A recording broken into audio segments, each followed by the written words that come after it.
Ayan guys, yung ulam na ginataan na tulingan. Ayan, kanin, napakaraming kanin. Hindi ko yan ubusin, no.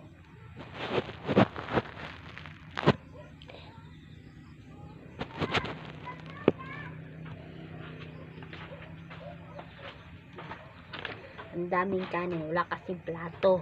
Kaya subo-subo muna tayo kasi timo-timo bagamay. Sa Bisaya, timo-timo.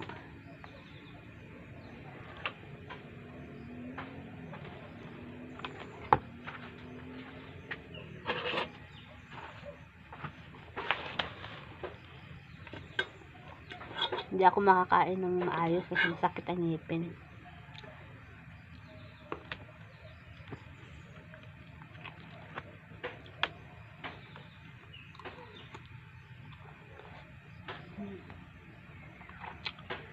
Sarap ang ginataan ng tulingan. Gulay lang kinain ko eh.